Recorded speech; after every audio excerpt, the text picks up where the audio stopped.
अरे परिमल भैया, आप यहाँ कैसे? यही मैं तुझसे पूछने वाला था। बिना टिकट के तू शो देखने आया है ना? शो तो आप देखने आए होंगे, मैं उसे देखने आया। सुंदर है ना? तू लड़कियों के पीछे भागना कब छोड़ेगा? तेरी वजह से नौकरी से हाथ धोना पड़ा। उसके बाद एमएससी एग्रीकल्चर में नौकरी करनी पड़ी, वहाँ पर सैलरी और भी कम थी। हाँ तो अंकल जी, आप कौन सी फसल उगाते हैं? मिर्ची उगाता हूँ सर। आप खाद का इस्तेमाल करते हैं या भगवान भरोसे खेती करते हैं? आप ही की खाद इस्तेमाल करते हैं, उससे खेती अच्छी होती है। मैं इससे संतुष्ट हूँ। हम जो भी काम करते हैं किसानों की खुशी के लिए ही करते हैं भीष्मा जी। हमें और क्या चाहिए? खुशी का मतलब ये नहीं कि कपड़े कितने अच्छे हैं या जेब में कितने पैसे हैं। खुशी का मतलब है सेहत।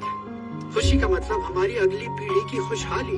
अगर रसायनों का इस्तेमाल बंद नहीं हुआ तो हमारे स्वास्थ्य के साथ साथ ही धरती माँ को भी नुकसान पहुँचेगा। ये सब किताबी बातें हैं सर। आज के जमाने में इन्हें कोई नहीं मानता। इन बातों से किसान अब और बेवकूफ नहीं बनने वाले। अब आप जाम्बिया या इथोपिया को देख लें, क्या हालात है वहाँ। लोग भूख से मर रहे हैं। उधर स्विगी नहीं है, पैसे नहीं है। बढ़ती आबादी को देखें तो 2050 में हम जितना अनाज उगाएंगे वो सिर्फ 40% लोगों को ही मुहैया हो पाएगा। इस समस्या को सुलझाने के लिए हमें जेनेटिक बदलाव करने होंगे। आधुनिक रसायनों को किसानों तक पहुंचाना होगा। लेकिन आप इसके बजाय ऑर्गेनिक और खुशी जैसी फालतू बातें कर रहे हैं सर। ऑर्गेनिक फार्मिंग टेक्निक अब पुरानी हो चुकी है, आप ही की तरह पुरानी हो चुकी है।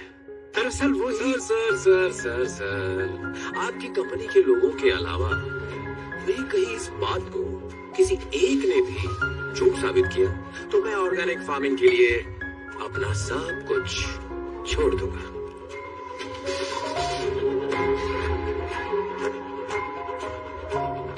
भैया, लड़की को इम्प्रेस करने का एक आइडिया आया है। मुझे क्यों बता रहा है? मैं क्या तेरा कबूतर हूँ जो तेरी बात वहाँ पहुँचाऊं? सर,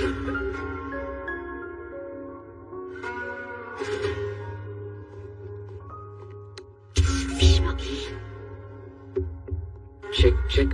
तुझे पैसे नहीं मिलने वाले। आपने सही कहा सर।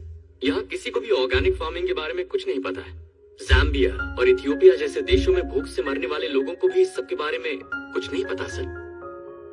सर, आप केमिकल से ज्यादा फसल उगाना चाहते हैं ना, तो फिर आपने आपकी कंपनी उन्हीं देशों में क्यों नहीं शुरू की?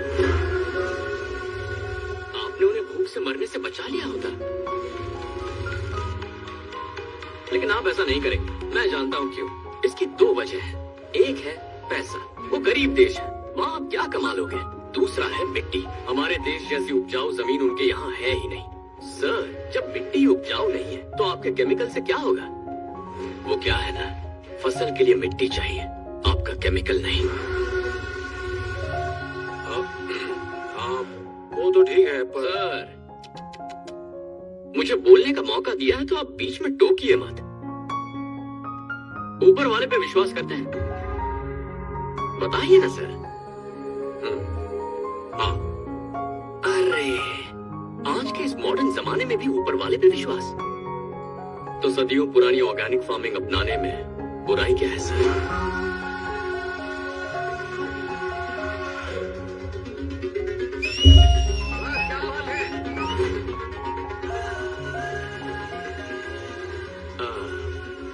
हमारे वेदों में और कई धार्मिक ग्रंथों में यही कहा गया है कि जमीन से सोना उगाने के लिए ऑर्गेनिक खेती सबसे अच्छी है।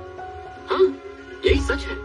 अगर इसे सही तरीके से अपनाएं तो कोई शक नहीं कि जमीन को किसी केमिकल की जरूरत पड़े। प्रकृति को हमारी जरूरत नहीं है, लेकिन इंसान की जो भी जरूरतें हैं उसे प्रकृति पूरा करती है। उसे आपके केमिकल से बर्बाद मत कीजिए। अब यहाँ से आगे मेरे दोस्त MSc agriculture gold medalist Mr Parimal भाई बोलेंगे, उन्हीं से सुनिए। Thank you.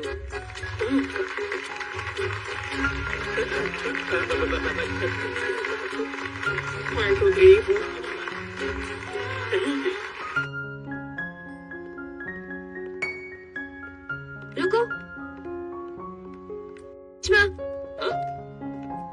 तुम्हें ऑर्गेनिक फार्मिंग के बारे में इतना कैसे पता?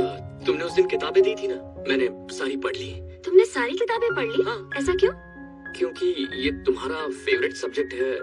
ओह, तो तुमने इतनी सारी मेहनत मुझे इम्प्रेस करके पटाने के लिए उठाई है नहीं नहीं, ऐसा नहीं है। तुम मुझसे प्यार करते हो? नहीं नहीं, क्या बात कर रही हो? तुम्हें बस ये सब्जेक्ट पसंद है। तुम ठीक है, मैं नीचे रुकता हूँ, तुम आना। I love you.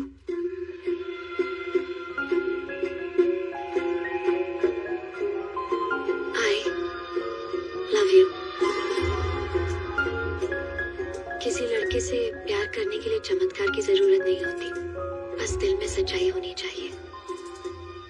शुरुआत में ही मैं तुम्हें समझ चुकी थी। हेलो। डैड, गाड़ी खराब हो गई है। हैदराबाद के छोकरे बिगड़ते जा रहे हैं। सर, अगर कुछ दोस्त मिलकर मस्ती मजाक कर भी रहे हो तो इसका मतलब ये नहीं कि वो मवाली है या आवारा है। कल वही लोग किस मुकाम पर होंगे ये हमें नहीं पता। आज नुक्कड़ पर पान बेचने वाला इंसान भी सीएम बन सकता है। मुझे तो उसी वक्त समझ आ गया था कि तुम कैसे हो। तुम्हारे साथ बिताया हुआ हर एक पल मेरे लिए यादगार है। तुमने मेरे लिए 10 गुंडों को पीटा, 20 दिन डैडा के साथ बिताए। एक नया सब्जेक्ट तुमने सिर्फ 30 मिनट में सीख लिया। आमतौर पर लड़की खुश होती है जब कोई लड़का उसके लिए कुछ करता है, लेकिन जब कोई उसके लिए कुछ खास करता है तो वो खुद को लकी समझती है। I love you.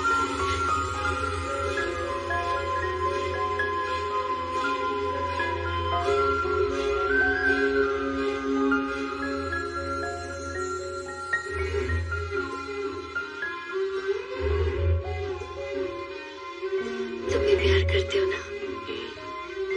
हद से ज्यादा करता हूँ।